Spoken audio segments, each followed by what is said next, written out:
We're back to school. Some of you are very upset about that. Others of you are not. I am not. So we are learning how to solve systems by graphing, which could sound difficult, but it's not. Anyways, so what you're going to have to do is, the first thing you're going to have to do is identify solutions of systems. Systems just means there's two equations, okay? So it's not any big thing. So this is example 1. And for A, they give you the following. They give you a coordinate pair of 4, 1, and then they give you your system here of x plus 2y equals 6, and x minus y equals 3. And what they want you to do is they want you to figure out if the ordered pair is a solution to the system. So you're going to take each equation and you're going to rewrite it. You don't really have to rewrite it. You can just write it down this way from the beginning to save you a little bit of time. And what you're going to do is you're going to put your ordered pair. Remember, this is your x, this is your y, and for each equation. So for the first equation, we're going to have 4 plus 2y. I'm sorry, we have to substitute for y. Plus 2 times 1 equals 6. And then all we do is go 4 plus 2 equals 6. 4 plus 2 is 6, and that equals 6. So it works for half of the system. So now we have to see if it works for the other half. So we do the same thing. We put 4 minus 1 equals 3. 4 minus 1 is 3, and we get 3 equals 3. So because this was equal to each other, and this equation was equal to each other, 4, 1 is a solution.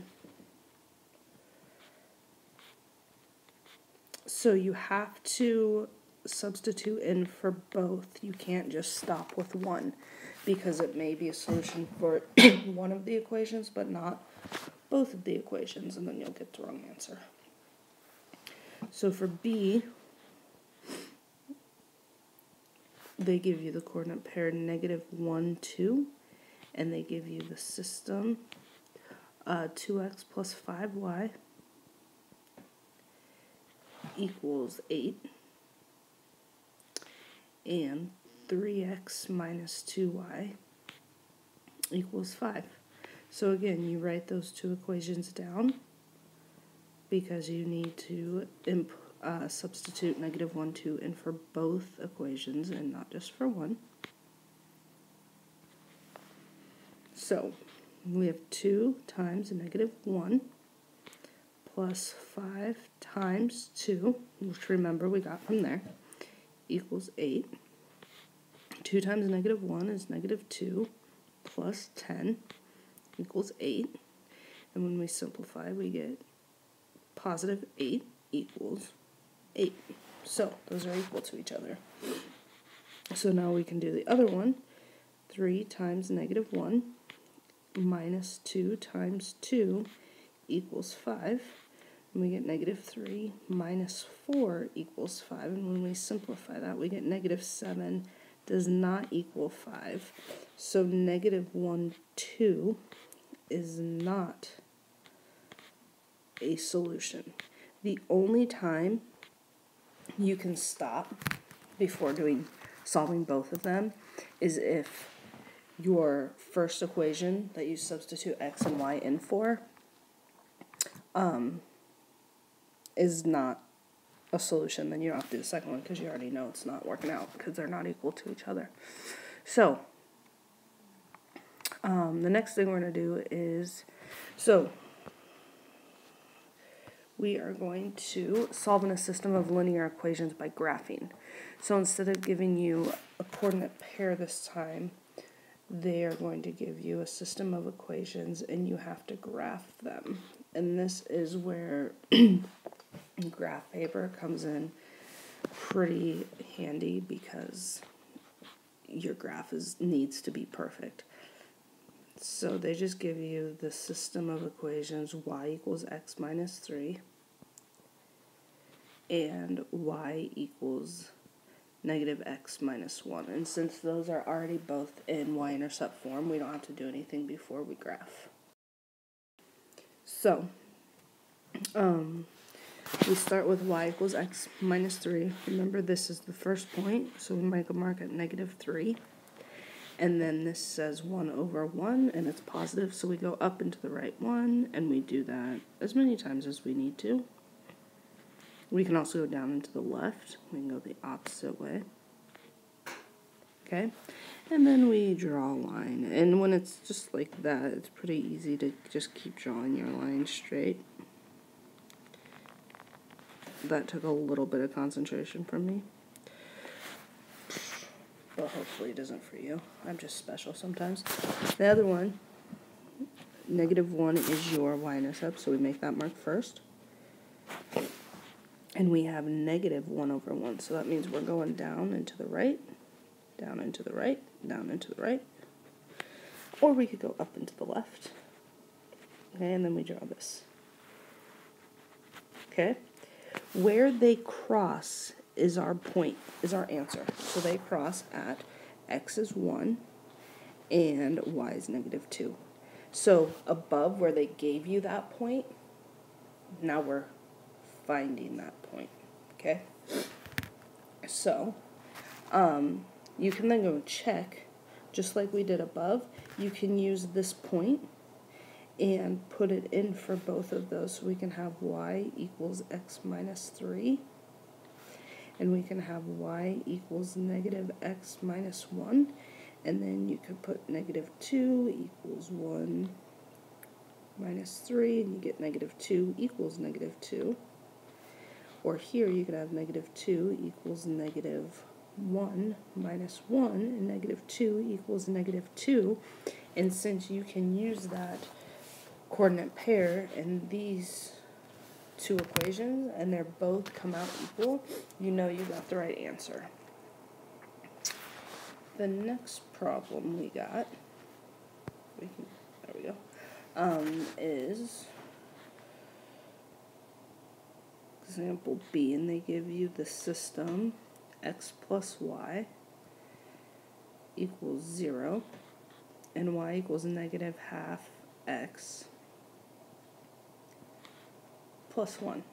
Now, before we can solve that, this is in y equals mx plus b form. So that's good. This one, though, is not. So we have to go and we have to solve for y. So we need to put y equals, or y plus x plus y equals 0.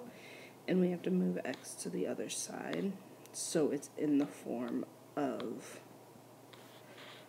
y equals mx plus b, which gives us y equals negative x plus 0. You don't need the plus 0, but some of you might like it there to remember what your y-intercept is.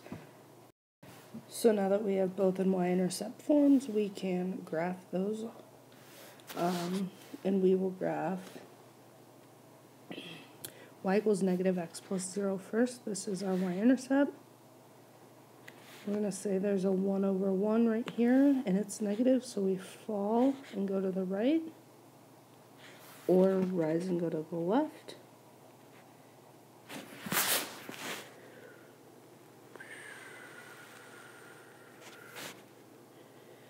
You can see my lines are not good today. And for the second one, we have positive 1 for our y-intercept, and we are going down 1 over 2. Down 1 over 2. Or we can go up 1 over 2. And if this line, red line, was absolutely perfect, it would actually run through that. So that's why you need your lines to be really, really good. It's because you're not going to get the right answer if they're not perfect. So that's why you probably should use some graph paper. So that is our answer, because that's where the two lines intercept, and they intercept at -2, +2. So if you would like, we can go through and check, and we can use y equals negative x plus 0. And we put 2 equals negative 2, and those two negatives change to positive, and then we can use y equals negative 1/2 x plus 1. Y is 2 equals negative half times negative 2 plus 1. So we get 2, and negative half of negative 2 is actually positive 1, and 1 plus 1 is 2. So I don't know why the screen's going all over. You got the right answer. So you have 2 plus 2.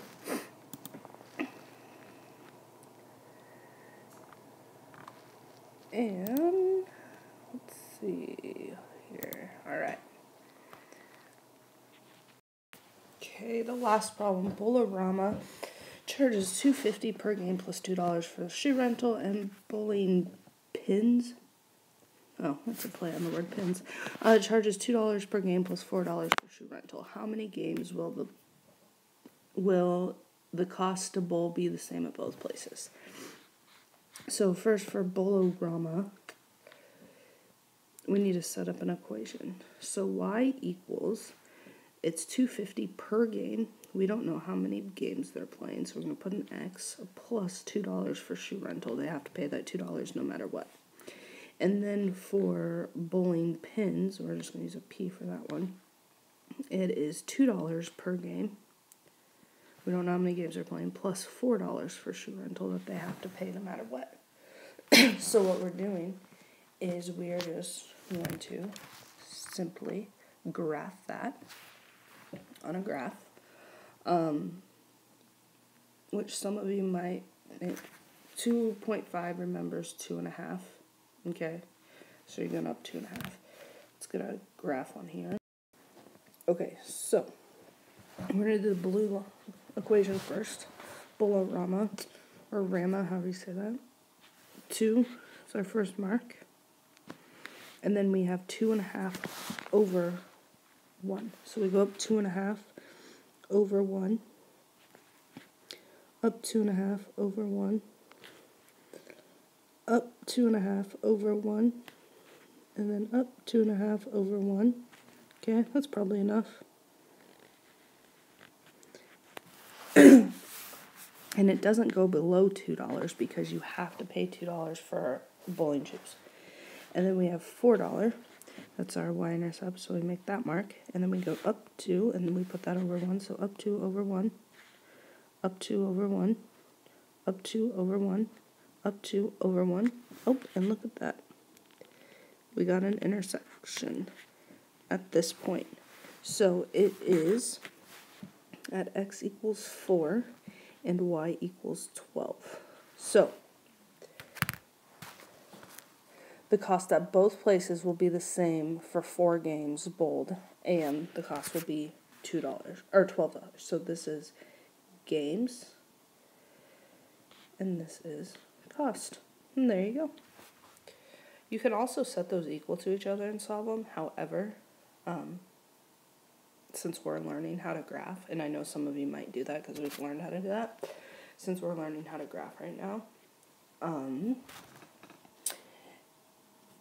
even though it doesn't say specifically that you have to graph, we're learning how to graph, so you gotta do it that way. Alright, that's all for this lesson.